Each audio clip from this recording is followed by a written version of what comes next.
Hey, this is Sam, analyst.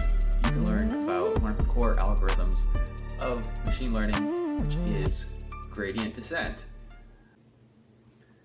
One of the core problems of gradient descent is, knowing when the optimization is complete. Now, what is so like I like to go to the gym. If I go to the gym and I have to decide what's the right number of times to, go per day, and how much would I lift each time. So if I have two axes, this is the end days, and this is the weight, right? There's some parameter space here. There could be a possible solution. I could go like 5 days a week, or I could go, like 2 days a week, but then lift super heavy each day.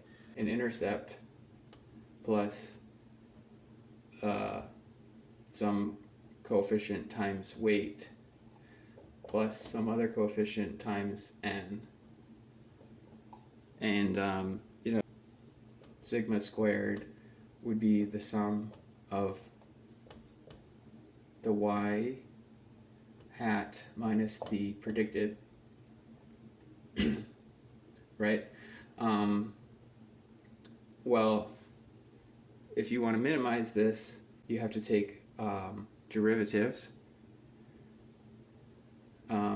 So you have like function f, and then you find f prime, and you set that equal to 0, and then you find those parameters to solve for. Often f is not a differentiable function. Is just choose the first set of parameters at random and then make adjustments. Choose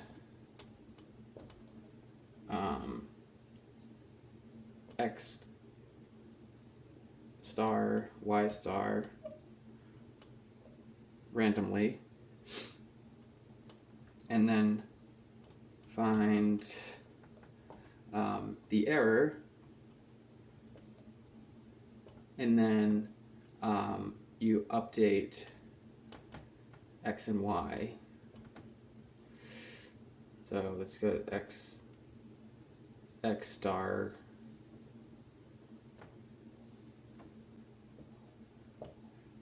graphically. Let's say this was your parameter, your parameter space here.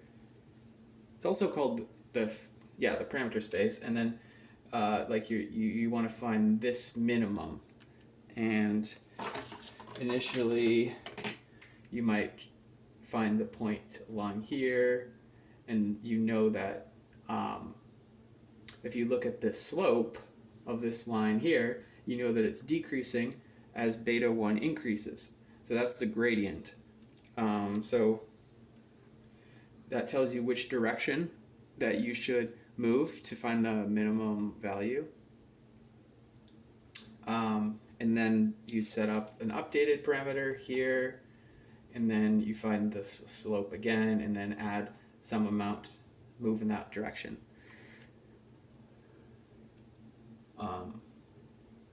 There's something called the learning rate, which is an important parameter. Usually it's like, let's just say the learning rate is lambda. Well, that's basically the amount by which you learn, or the step size, how far you want to shoot the arrow. Another important aspect of this whole process is the learning rate. The learning rate is a hyperparameter that decides the course and speed of the learning of our model. A learning rate should be an optimum value. If the learning rate will be high, the steps taken will be too large, and we can miss the minima. As a result, the model can fail to converge.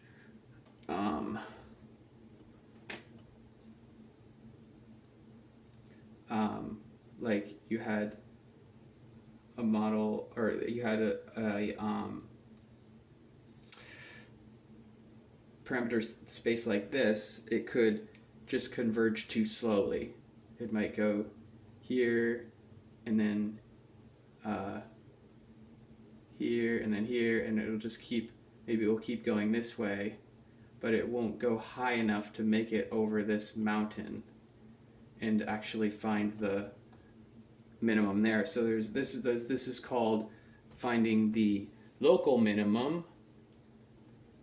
instead of the global minimum. You know all about this. There's different tests because we have algorithms that do that automatically. Once you find G, you then set beta to beta minus lambda times G. This is the case, of course, when you have just 2 dimensions. When you have more parameters, you're adding more dimensions to the space. There's also something called Bayes' rule. Bayes' rule says the probability of a model M given the parameters equals the probability of the parameters given the model times the probability of the parameters over the probability of the model. So this is the thing that you want to estimate, and so you want to know what the parameters, what the model should be. Posterior. And this is called the prior, I think, and this part on the bottom is a constant, right? Because it doesn't depend on beta. Instead of just making a random guess about what you think that the parameters should be, you say, oh, I know something about the way that they're distributed, and if I impose that prior onto the parameters, sometimes it will give me more accuracy, lower cost. So that's it for this video.